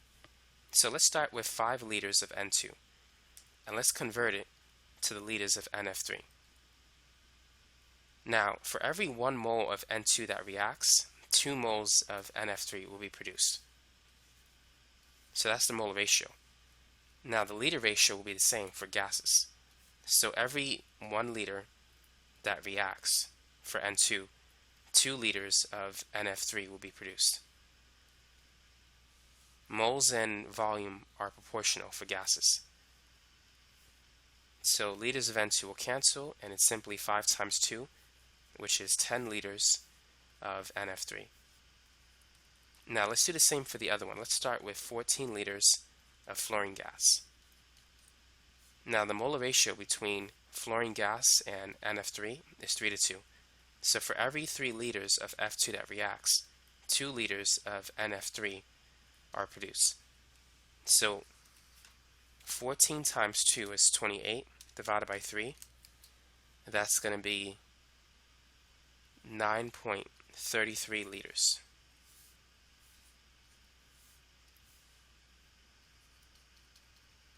So as we can see, this number is smaller, so that is the theoretical yield. Therefore, fluorine is the excess reactant, which means that nitrogen gas is a limiting reactant. So this is the correct amount of product that will be produced. So the answer is 9.33 liters of NF3. Now, how can we calculate the root mean square velocity of a sample of, let's say, argon gas at 400 Kelvin? How would you do it? And how can we derive the equation for the root mean square velocity? The equation that you need is this. It's 3RT divided by the molar mass. But in this equation, the unit for molar mass is not grams per mole, but it's kilograms per mole. So let's get the equation first. So earlier in this video, we said that average kinetic energy of a sample of gas is equal to 3 over 2 RT. Now the average kinetic energy, or the kinetic energy of an object, is 1/2 mv squared. So if we multiply both sides by 2, these will cancel, and so we'll get the equation mv squared is equal to 3RT. Now m is mass and not molar mass, but what we need to do is we need to pay attention to the units. Kinetic energy is measured in joules, so the unit for the left side of the equation is joules. Now in this equation, R, it's not 0.08206, rather it's 8.3145 joules per mole per Kelvin, and temperature is in Kelvin. So for this equation to work, notice that on the right side we have joules per mole. On the left side we only have joules. So if we want to find the average kinetic energy, we need to take the kinetic energy and divide it by the moles of all the gases in the sample. Now this makes sense because let's say if you want to average 5 numbers, you would add up the value of those 5 numbers and divide it by 5. So n is just the quantity of the gas particles in a sample, so you would divide it by n. And that's the only way the units can match. So we need to divide the left side by n to make the equation true.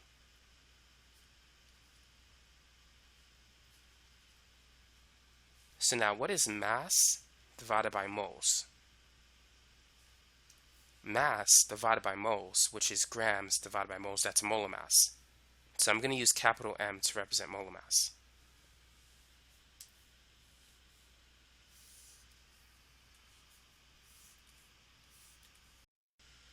So now we have M, molar mass, times V squared is equal to 3RT. So now if we divide by the molar mass, V squared is equal to 3RT divided by M. And if we take the square root of both sides, we now have the equation for the root mean square velocity, which is 3RT over M. Now in physics, you probably learned that kinetic energy is 1/2 mv squared. For Ke to be in joules, the mass is not in grams, but it's in kilograms.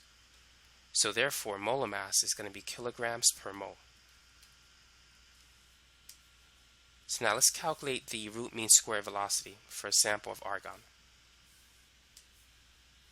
Argon has a molar mass of 39.95 according to the periodic table, which I'm going to round and say it's 40. Now the unit is 40 grams per mole, but we can't plug in 40. We need to convert grams to kilograms. 1 kilogram is 1,000 grams.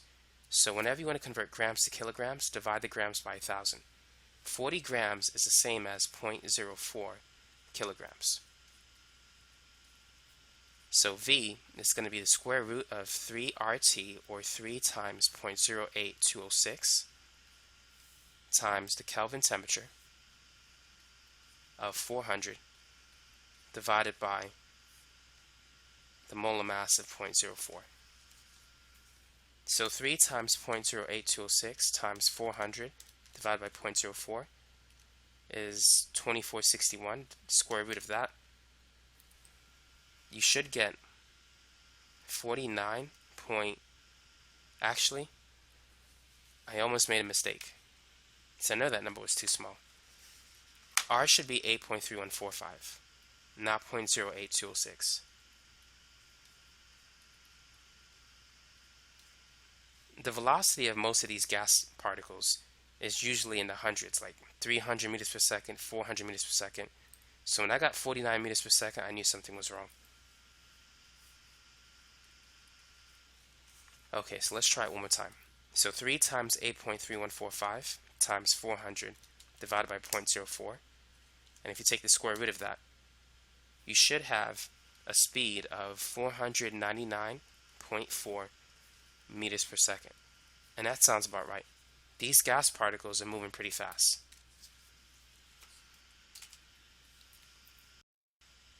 Now let's say if you have two samples of gas.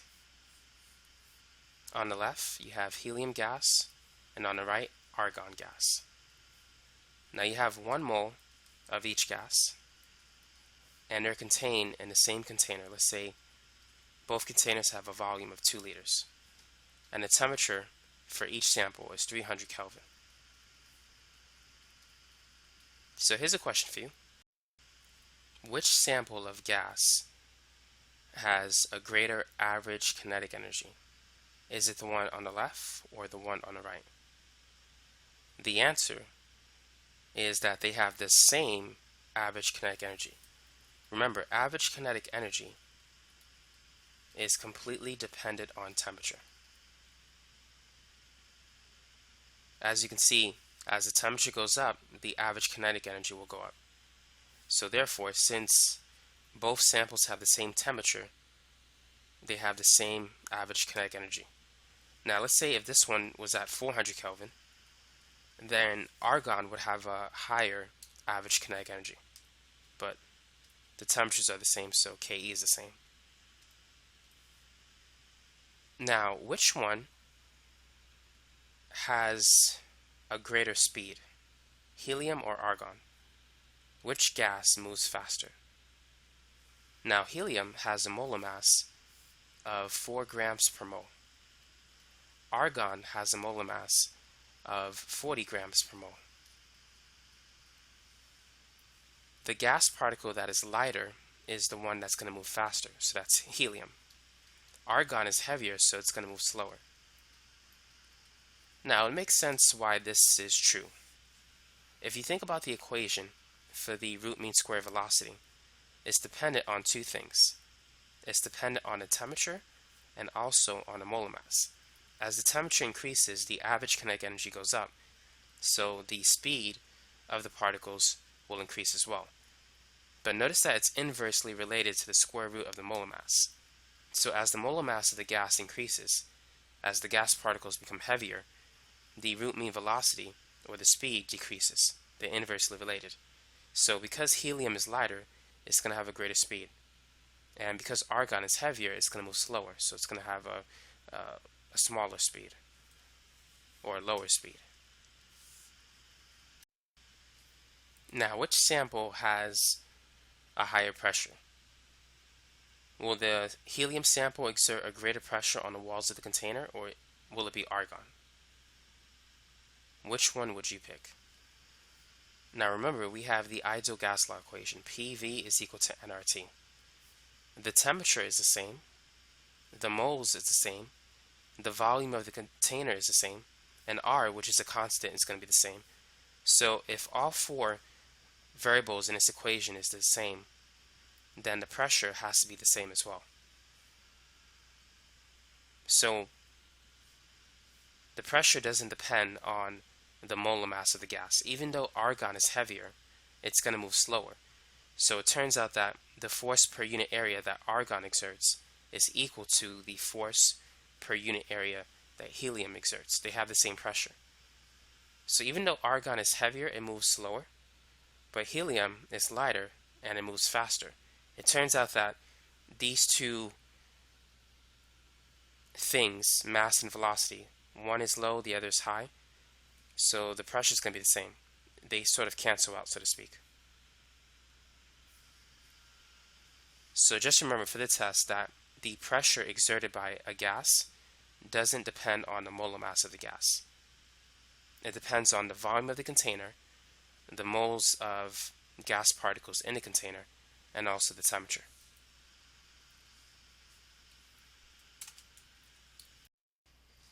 Calculate the mass of hydrogen gas collected over water if the total pressure inside a 3-liter container is 780 torr at 27 degrees Celsius.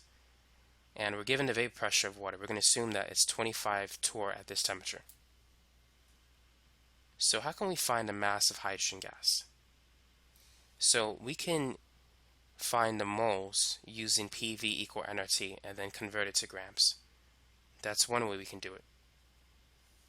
Or instead of using PV equals nRT, we can use this form of the ideal gas law equation, where we got this equation earlier in the video, where we were looking for the density of a gas, and we replace N with mass divided by molar mass.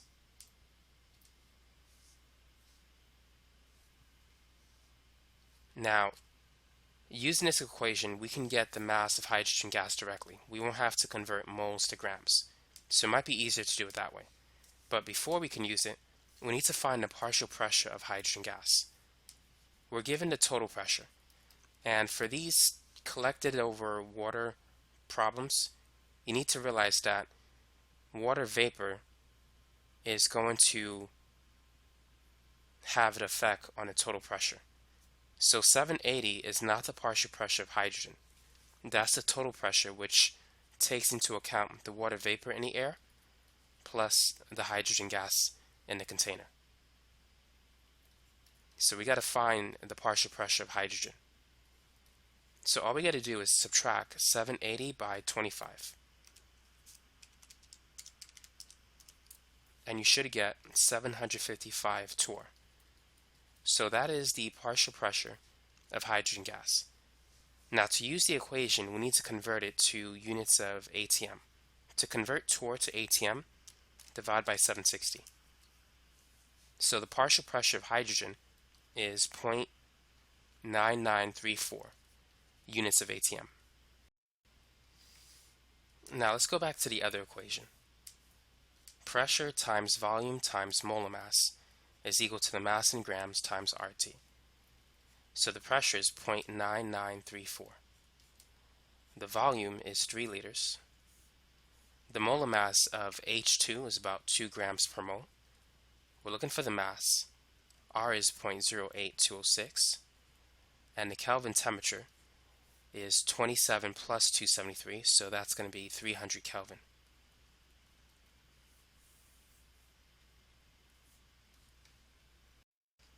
To calculate M, we need to divide both sides by the value for R and the Kelvin temperature.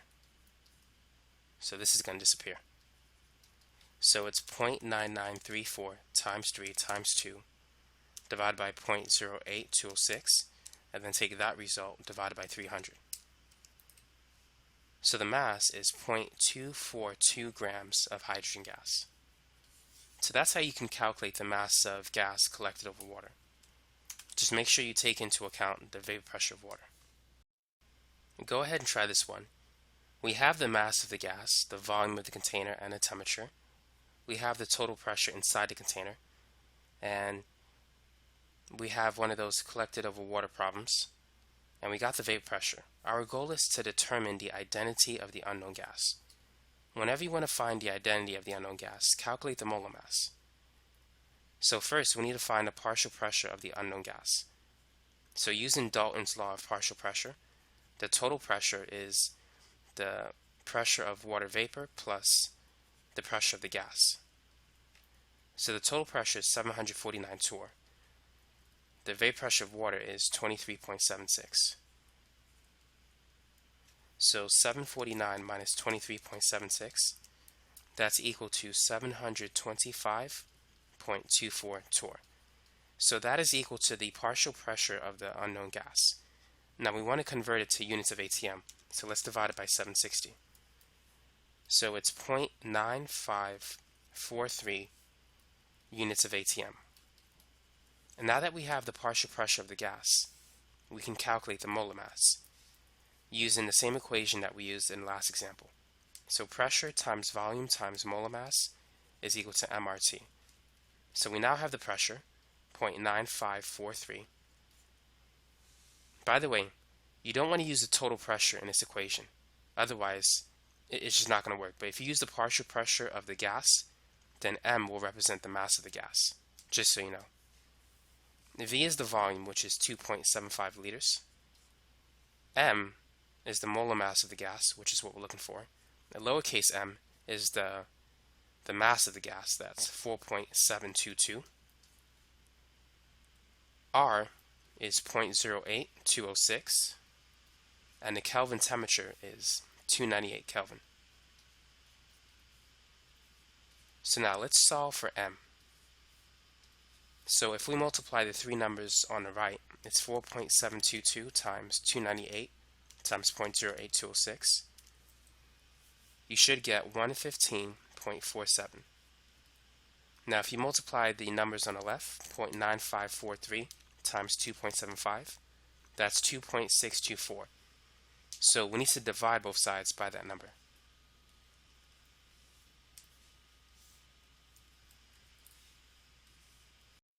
Now let's type it in to see what we get for the final answer. So the molar mass is 44. So we got to find out which one has a molar mass of 44 grams per mole. The molar mass of H2 is about 2 grams per mole. The molar mass of helium is 4. For N2, it's 14 times 2, which is 28. Xenon is 83.8. But for CO2, it's 12 for carbon, plus 16 for oxygen, times 2. 16 times 2 is 32, plus 12. That gives you 44. So D is the right answer. It matches the value that we have. So let's try this effusion problem. The rate of effusion of oxygen gas is 0.20 moles per minute at a certain temperature. Calculate the rate of effusion of helium gas at this temperature. So what is the difference between effusion and diffusion? Well, let's talk about diffusion first. Let's say if you spray a sample of gas or perfume in this vicinity. What's going to happen? Eventually, the perfume or the gas is going to spread out in all directions. it's going to move from a region of high concentration to a region of low concentration. And that flow of material from high to low, that's diffusion. Diffusion is based on the random motions of gas particles. So they're going to spread out until the concentration throughout the container or the room is the same.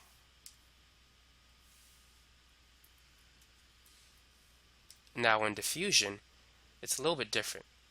Typically, in diffusion, the gas is contained in a box, and there's usually a hole where the gas could exit out of the hole.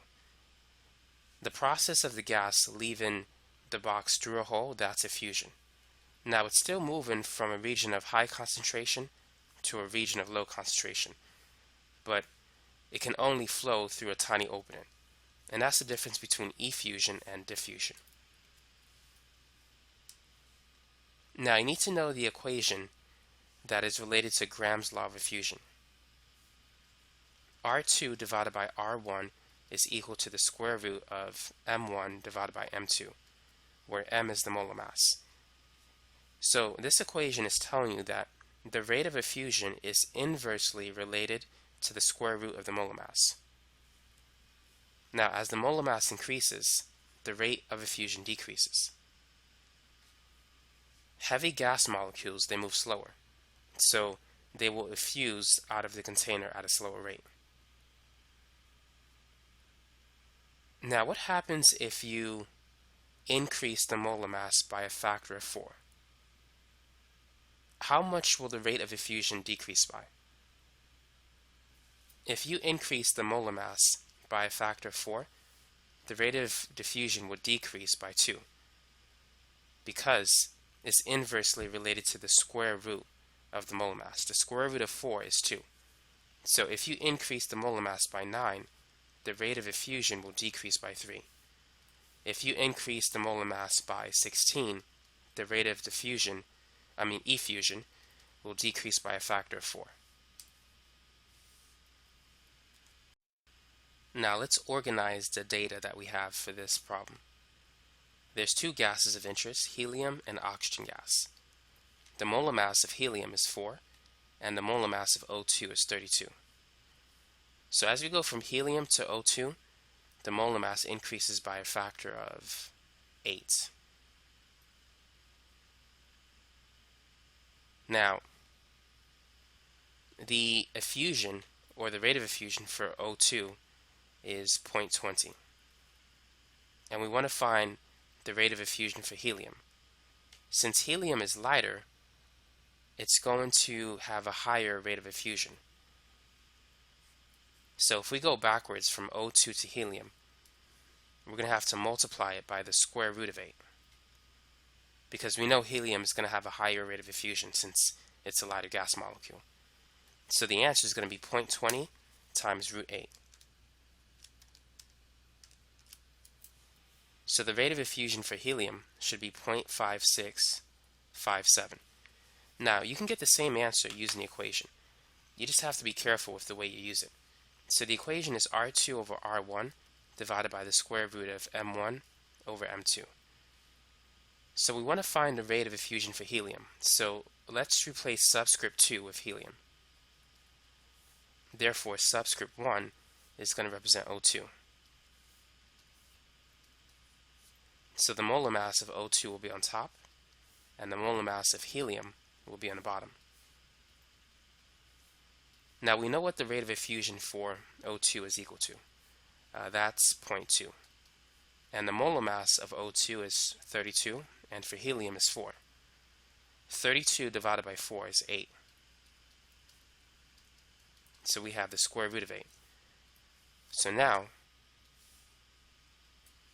to solve for the rate of effusion of helium, we need to multiply both sides by 0.2. So we're going to get the same answer. 0.2 times the square root of 8 is, as we mentioned before, 0.5657 moles per minute.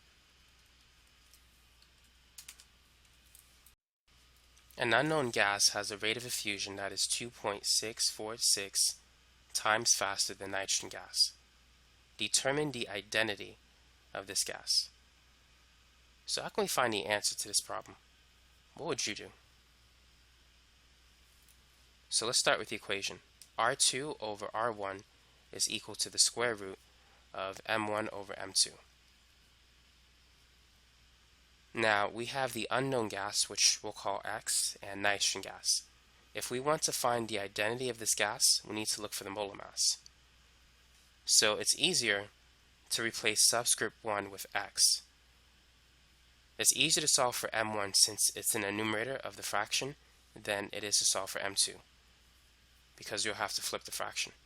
So let's say subscript 1 corresponds to X, subscript 2 corresponds to N2.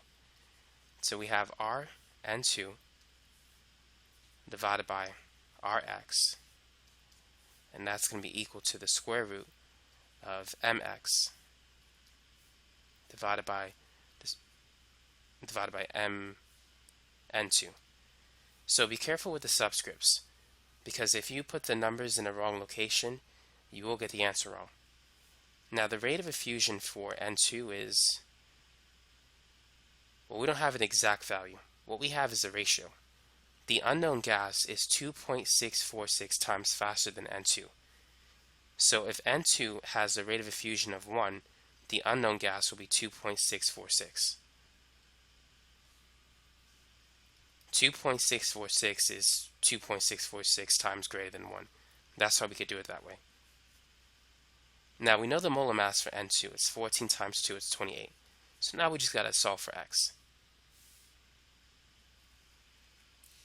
To do that, we need to square both sides to get rid of the radical. So 1 squared is 1 divided by 2.646 squared, and this is equal to X over 28. So all we need to do is multiply both sides by 28 to get X by itself. So therefore X, which is the molar mass of the unknown gas, is 28 divided by 2.646 squared. And you get 3.999, which is approximately 4 grams per mole.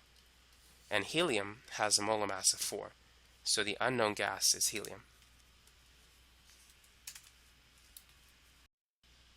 Now the last thing that we need to mention is the kinetic molecular theory.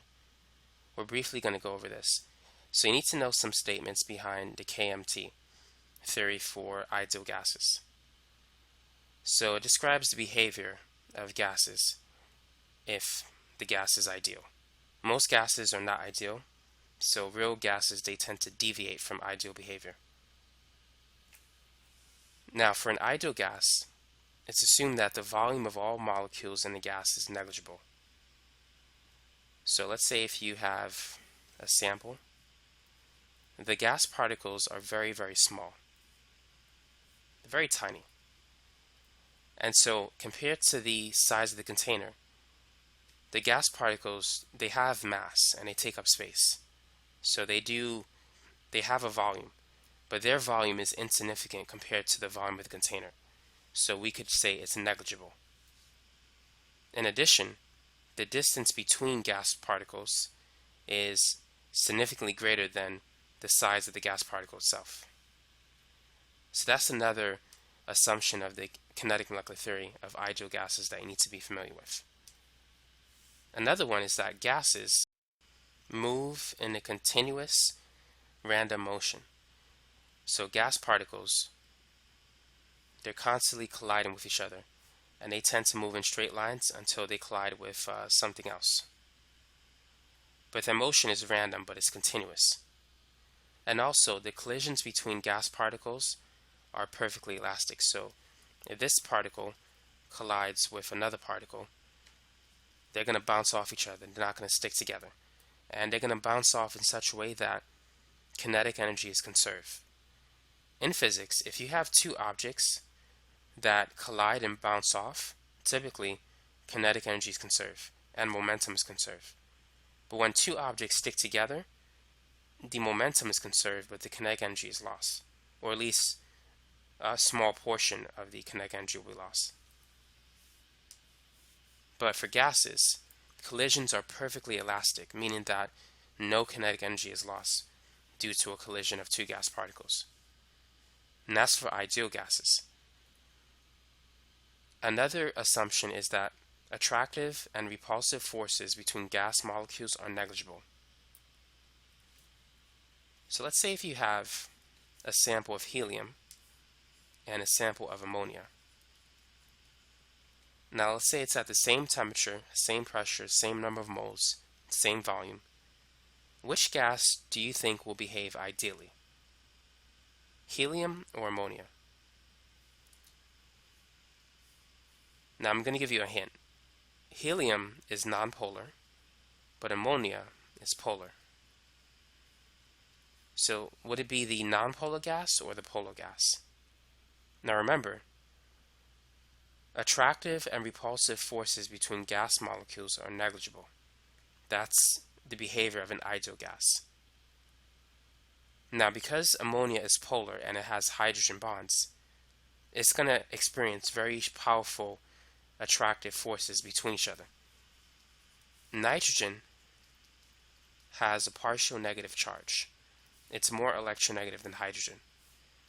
So the nitrogen atom in one NH3 molecule is going to be attracted to the hydrogen atom of another NH3 molecule, since hydrogen has a partial charge.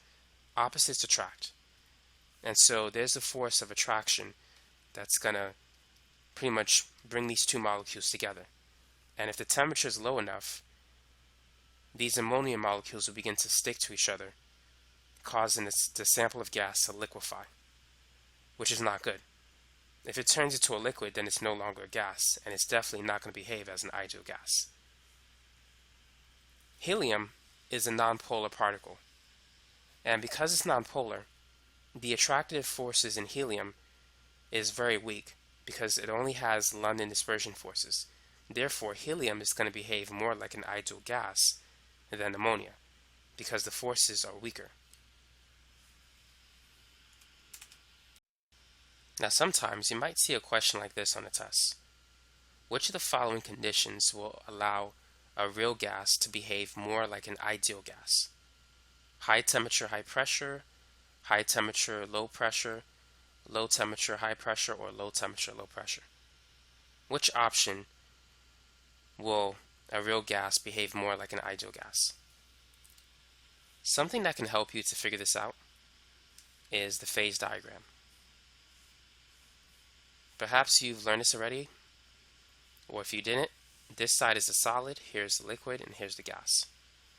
On the x-axis you have pressure, and on the y-axis temperature.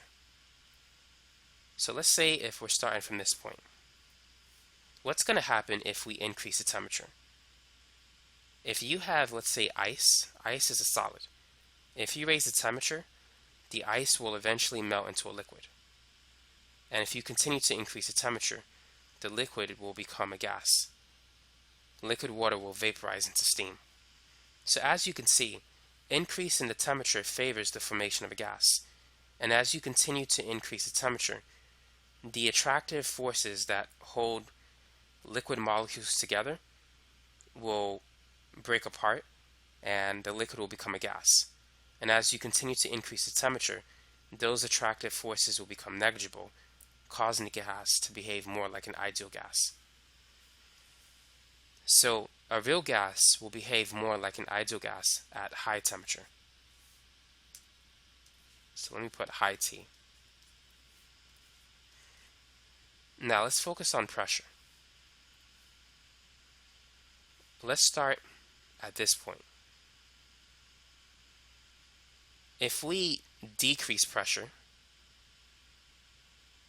notice what's going to happen. If you decrease the pressure, that means you have to go down the y-axis. The liquid can evaporate into a gas. Same thing for a solid. If you decrease the pressure, the solid can sublime into a gas. Now, for the opposite, if you have a gas and you increase the pressure, the gas will liquefy into a liquid. And at low temperature, if you have a gas, if you increase the pressure, it can turn into a solid directly by a process known as deposition. But as you can see, high pressure favors the formation of solids and liquids. Low pressure favors the formation of gases. So an ideal gas, or a real gas, will behave more like an ideal gas at low pressure and high temperature.